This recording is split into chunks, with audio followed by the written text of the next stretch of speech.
If you think chicken is boring, you need to try these recipes. Welcome back to my kitchen. I have 3 recipes for you today, and they are all using chicken breast. Hear me out. I live in Tokyo now, in Japan, right? And I've been trying to kind of keep going with a somewhat healthy life, healthy cooking, you know, balanced meals, high protein, all of that. And I have found that groceries are not as affordable as I thought they would be, and certain things you cannot really get here, or it's just way more expensive, like those dairy products, like the cottage cheese. Yeah, I would say just dairy in general. And then some meats are also not very affordable. I have found beef to be quite expensive, but one thing that is okay-ish is chicken breast.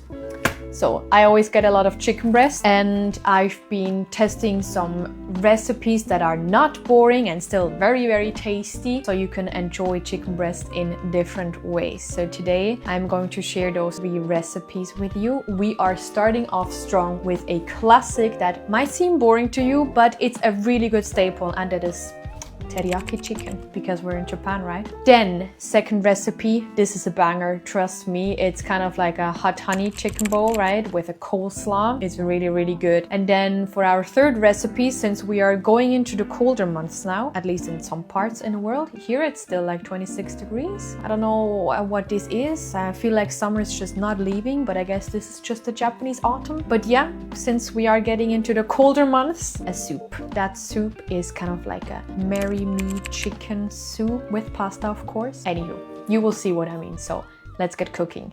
Alright, let's start off with the first recipe, which is probably also the easiest, and I'm pretty sure there's 1,000 recipes already out there, but I'm just gonna show you kind of my quick and easy, still kind of healthy way of making teriyaki chicken. Also, this is the first recipe that I'm gonna cook for today, and I'm gonna cook 3. Obviously, we are only 2 people, so we're not gonna eat all of it today. But the third one, the soup, is actually perfect for freezing, so that I'm gonna freeze so we can eat it sometime later in the week. And then second one we'll probably eat tomorrow already. But now let's get going with the first recipe. First up is the veggie. Now I'm going to use broccoli. You can use whatever veggie you want, and for mine I actually like broccoli baked the most, so I will just cut it in some pieces, bake it with some oil, salt and pepper, and then just use it as the veggie side. I think the broccoli is pretty self-explanatory. You just cut it into pieces, and then I like to cut off the very bottom of the stem because that tends to be tough. But I like to use the rest of the stem, cut it into pieces or little circles, and also bake it. Or if you steam your broccoli, just steam it with the rest. It tastes really good, just like the nice broccoli florets, and this way you don't waste too much food. I spray some oil onto my broccoli and then hit it with some salt and pepper. Simple but delicious when roasted in the oven. Depending on your oven, this will take about 20 to 25 minutes. For the chicken, you could cut it into strips, so you have more like chicken tenders, or you can cut it into cubes, just like I'm doing here. In Japan, the chicken breast comes with skin, which is very new to me, so I like to cut off the skin. I'll fry it with the rest of the chicken, of course, and then I just usually give it to my boyfriend. He loves the skin. Since we'll be making a sauce as well, I just put some salt on the chicken, and then the important step is any kind of flour or starch. Lightly coat the chicken breast so it doesn't dry out later and stays juicy. And yeah, then you just want to fry your chicken and prepare the teriyaki sauce in the meantime.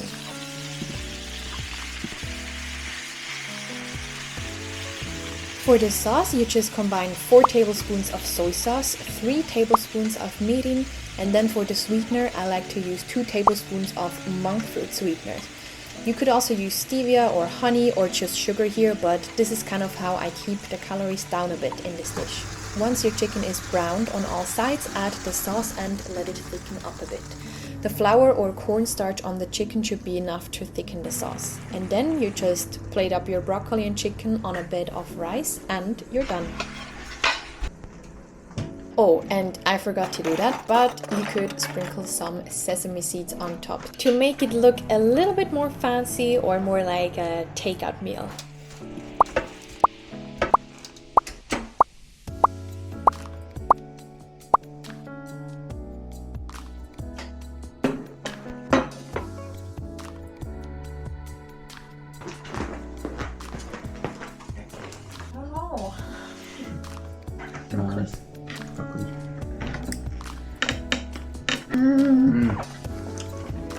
Oven. Best. It's wholesome.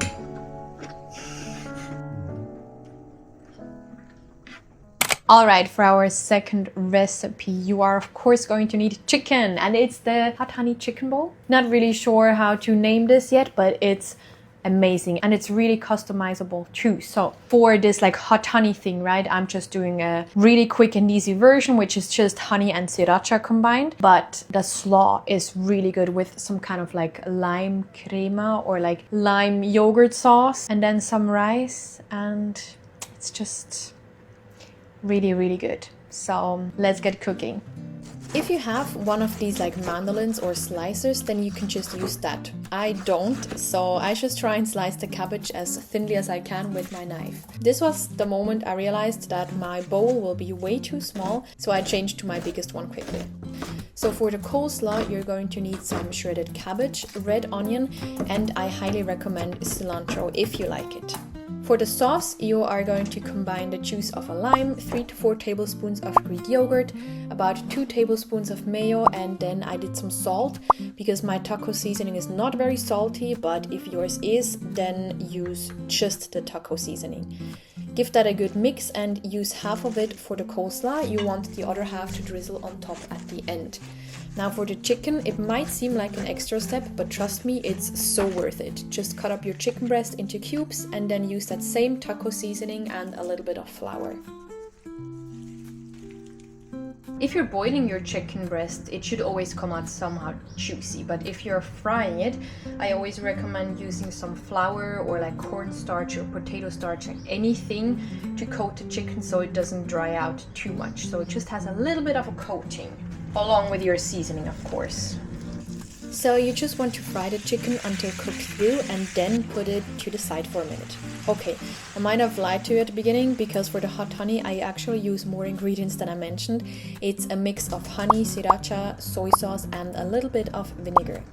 Let that come to a bubble, add back in your chicken and coat it nicely with the hot honey, and that's the prep done. This meal is for tomorrow, so I will just keep the meat in the fridge until then. Another working day done, and I'm so excited for dinner because I don't have to cook it. Everything is ready in the fridge in these bowls, and all I have to do now is heat up the meat. We gotta defrost some rice, of course, and then just assemble the bowl. Let's finish this hot honey chicken bowl. I think the coleslaw marinated quite nicely. You can see the volume kind of went down, so we'll just give this one more mix around.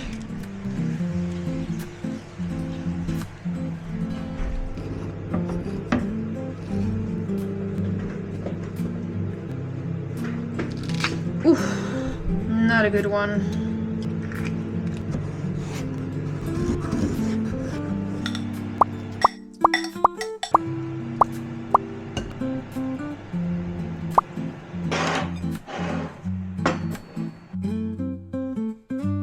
Itadakimasu. Itadakimasu.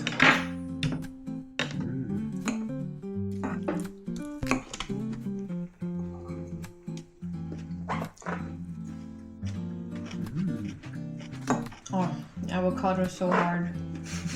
Oh man, that was not a good avocado. The chicken. We are diving right into the third recipe, the marry me chicken soup. First up, you are going to dice up 1 onion and a few garlic cloves if you don't have minced garlic ready to use, and then just fry those aromatics in a big pan or pot. This is a 1-pot dish, so make sure your pot is big enough.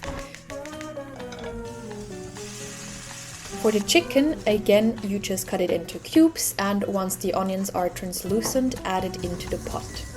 Season with salt, pepper, paprika powder, and herbs like basil and oregano would be also really good here. My chicken and onions are frying away here. Now, I did forget to mention one kind of like key ingredient, but also not key, because all of these things like the garlic, the basil, and then sun-dried tomatoes, which I forgot to mention, are kind of optional. Like, they would all add so much flavor in your soup, right? But if you cannot find it, like I had a really hard time finding these sun-dried tomatoes, so If you cannot get them, then no, maybe just like use tomato paste or fresh tomatoes or cherry tomatoes, but if you can, it's really good. For more aromatics, use some tomato paste and then add those sun-dried tomatoes in. Add your choice of stock. I just have some frozen chicken stock that I saved up once, but any kind of stock or bouillon would work here. Add your choice of pasta, cover and let the pasta cook until al dente. Next time I'll probably try using something shorter like a penne or fusilli. Don't forget to taste test and maybe add more seasoning, and then just before serving you can add the spinach and cream. I actually froze this soup to use on another day. I'm just heating up the frozen soup on the stove right now, and I think probably gonna have to add a bit more liquid. It looks like the pasta soaked up so much of the soup or the liquid when it was in the freezer. So let's see if we can still make it a soup or if it's just gonna be some kind of pasta dish.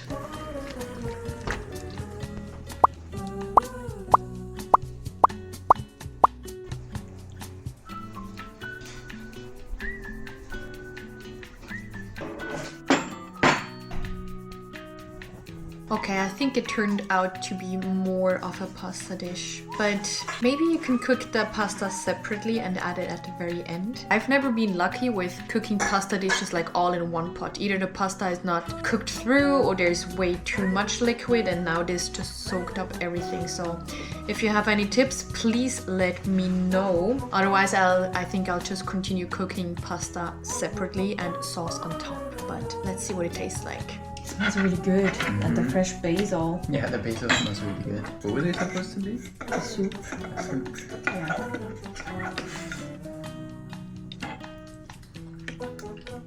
But it's like the pasta is too soft now. I like soggy sausage food anyways. Soggy food. Mm-hmm.